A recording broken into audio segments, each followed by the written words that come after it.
মমতার দিল্লি যাত্রার ঘোষণার মধ্যেই বাংলায় অমিত শাহ। ভোটের আগে বিজেপির রণকৌশল চূড়ান্ত। চলতি বছরে পশ্চিমবঙ্গ বিধানসভা নির্বাচনকে সামনে রেখে ফের রাজ্যে আসছেন কেন্দ্রীয় স্বরাষ্ট্রমন্ত্রী অমিত শাহ। বিজেপি সূত্রের খবর, শ্রী লক্ষণ বেরা জুয়েলার্স, খাঁটি সোনা এবং সঠিক দাম। কাকদ্বীপ পূর্ব বাজার পোস্ট অফিসের সামনে। দূরভাষ 03-210-255-046। এলপি জুয়েলার্স, শুভ সময় সব সময়। মাসের শেষ দিকে দুদিনের সফরে তিনি বাংলায় আসছেন। ভোটের প্রস্তুতি, সংগঠন ও কৌশল খতিয়ে দেখতে এই সফর বলে মনে করছে রাজনৈতিক মহল। দলীয় সূত্র জানাচ্ছে, 30শে জানুয়ারি সন্ধ্যায় কলকাতায় পৌঁছে রাজ্য বিজেপির কোর কমিটির সঙ্গে গুরুত্বপূর্ণ বৈঠকে বসবেন অমিত শাহ। সেখানে বিধানসভা নির্বাচনের প্রস্তুতি, সাংগঠনিক পরিকাঠামো এবং নির্বাচনী কৌশল নিয়ে বিস্তারিত আলোচনা হওয়ার সম্ভাবনা রয়েছে। সফরসূচি অনুযায়ী 31শে জানুয়ারি উত্তর 24 পরগনার ব্যারাকপুরে একটি জনসভায় ভাষণ দেবেন তিনি। ওই সভা থেকে বিজেপির নির্বাচনী বার্তা তুলে ধরা হবে বলে দাবি দলীয় সূত্রের। রাজনৈতিক পর্যবেক্ষকদের মতে, প্রধানমন্ত্রীর সাম্প্রতিক সফর, বিজেপি সভাপতির বঙ্গ সফর এবং এবার অমিত শাহের আগমন সব মিলিয়ে স্পষ্ট, বিধানসভা নির্বাচনকে ঘিরে বিজেপি এবার পূর্ণ শক্তিতে ময়দানে নামছে। সামনে দোরগোড়ায় চলে এসছে এবং আমাদের ইলেকশন বলুন বা সারাক্ষণ বলুন, কোনো না কোনো কার্যকর্তাদের উৎসাহ দিতে, বুস্ট আপ করতে আমাদের অমিত শাহজি মাঝে মাঝেই আসেন এই বাংলায়, বিশেষভাবে দেখেন। এবং এবারেও আমাদের এই বিভাগ আছে, 4টি জেলা নিয়ে আমাদের এই কার্যকর্তার সম্মেলন আছে এবং সেই সম্মেলনে সবাই আসবে এবং সব কার্যকর্তারা উৎসুক হয়ে বসে আছে যে অমিত শাহজি কি বলবেন, এবং আমরাও সবাই বসে আছি। কি বলবেন, কিছু মনে হচ্ছে? কি সাংগঠনিক কি মন্ত্র দেবেন? সংগঠনে তো প্রচুর সবাই কাজ করে যাচ্ছে। আমাদের মানে লাস্ট তৃণমূল সরকারকে অন্যায়ের বিরুদ্ধে যে প্রতিবাদ ভারতীয় জনতা পার্টি করেছে, রাস্তায় নেমে করেছে, 365 দিন কাজ করেছে এবং এখনো করে যাচ্ছে।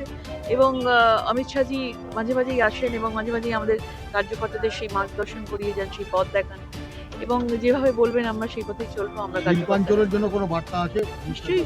দেখুন, ভারতীয় জনতা পার্টি মানেই তো ইন্ডাস্ট্রি। আপনি গুজরাট দেখুন, আপনি উত্তরপ্রদেশ দেখুন, আজকে বিহার দেখুন, বিহার জেতার পরে বিহারের কত পরিবর্তন এসেছে। মধ্যপ্রদেশ দেখুন, তো আমাদের বাংলাতেও সেটা করতে চাইছে। এবং আমাদের এই ব্যারাকপুর বলুন, এই দিক শিল্পাঞ্চলগুলো বলুন, তো একদম তো একটার পর একটা ইন্ডাস্ট্রি বন্ধ হয়ে গেছে, জুট কারখানাগুলো বন্ধ হয়ে গেছে, কলকারখানাগুলো পুরো বন্ধ হয়ে গেছে। ইউনিয়নবাজি থেকে শুরু করে বিভিন্ন ধরনের রাজনৈতিক ভাবে তাদেরকে মানে তাদের আজকে কাজ নেই। এবং এইসব জায়গাগুলোতে আমরা চাই যে ভারতীয় জনতা পার্টি, আমরা বারবারই বলেছি, সরকার এলেই তবে আমরা এগুলো করতে পারবো। উত্তর 24 পরগনার একটা মেইন জায়গা হচ্ছে ব্যারাকপুর, আরো 3টে জেলা আসছে। কোন কোন জেলা আসবে এখানে? এখানে বারাসাত, বনগাঁ, বসিরহাট। একসময় এখানে দখলে ছিল আপনাদের, বনগাঁও দখলে আছে কিছুটা বিধানসভা। বলছি, কি মনে হয় এবার কি এই অমিত শাহতে আসাতে কিছু ভোকাল টনিক হিসাবে, অক্সিজেন হিসাবে, বাড়তি না, অক্সিজেন অমিত শাহজি আসাতে হবে এরকম কিছু নেই। উনি সবসময়তেই আছেন এবং আমাদের বিধায়ক যারা রয়েছেন, আমাদের কার্যকর্তারা যারা রয়েছেন, তারা মানে তাদের সেই উৎসাহ রয়েছে, সেই উদ্দীপনা রয়েছে এবং আমরা নিশ্চিত যে এবারে মানুষ একদম রেডি আছে। 2021-এর তুলনায় 2026-এ মানুষ অনেক বেশি রেডি।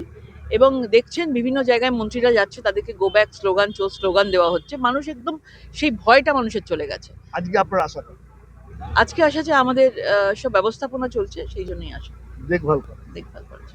জেলার প্রোগ্রামটা এটা আমাদের উত্তর 24 পরগনা যে টোটাল জেলা আছে, সাংগঠনিকভাবে আমাদের 4টে জেলা। সেই 4টে জেলার উনি 4টে জেলার নেতৃত্বস্থানীয় যত লোক আছে তাদের সবাইকে নিয়ে মিটিং করছে, একদম বুথ লেভেল পর্যন্ত কার্যকর্তাদের নিয়ে এখানে মিটিং হবে। হ্যাঁ, মণ্ডল সভাপতি থেকে শুরু করে মণ্ডল কমিটি, 4টে জেলার জেলা কমিটি এবং বিশিষ্ট কিছু নেতা আছে যারা আমাদের এই জেলা থেকে রাজ্যকে রিপ্রেজেন্ট করে, তারা সকলেই থাকবে। সাংগঠনিক মিটিং আমাদের যেটা হয়, সাংগঠনিক বৈঠক শুধু ভোটের জন্য হয় না। সাংগঠনিক বৈঠক সারা বছর চলে। সংগঠন যেমন সারা বছর চলে, সাংগঠনিক বৈঠকও সারা বছর চলে। হ্যাঁ, সেটা হতে পারে আপনারা সামনে ভোট, সেটা আপনারা একটা বলে দিতেই পারেন, কিন্তু এরকম ব্যাপার না। উনি আসেন, আমাদের সাংগঠনিক বৈঠক কিছুদিন অন্তর অন্তর নেই, সেই সাংগঠনিক বৈঠকের পার্ট হিসাবে এটা একটা সাংগঠনিক বৈঠক। অবশ্যই, উনি তো আমাদের জন্য স্পেশাল না, ওনার যে প্ল্যানিং কিংবা ওনার সাংগঠনিক যে দক্ষতা সেটা আমাদের সাথে উনি শেয়ার করবেন, তার জন্য তো আমরা উদ্যোগ আছি। কি বার্তা দিতে পারেন আশা করছেন?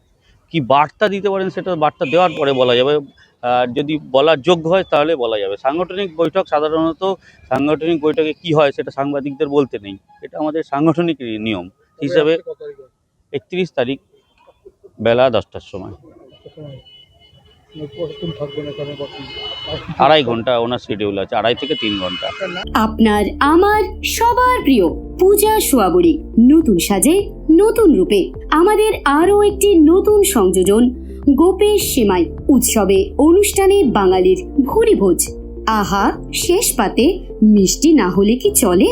তা যদি হয় পায়েস, আর যে সে নয় এক্কেবারে স্বাদে গন্ধে অতুলনীয় গোপেশ সেমাইয়ের পায়েস, তাহলে তো কথাই নেই। জমে ক্ষীর, তুলতুলে নরম, মুখে দিলেই এক নিমেষে মিলিয়ে যায়। তাই চোখ বন্ধ করে আজই নিয়ে আসুন গোপেশ সিমাই। 100% খাঁটি, সম্পূর্ণ গমের আটা দিয়ে প্রস্তুত করা হয়, যা কার্বোহাইড্রেট, ফাইবার, খনিজ ও ভিটামিনের উৎস।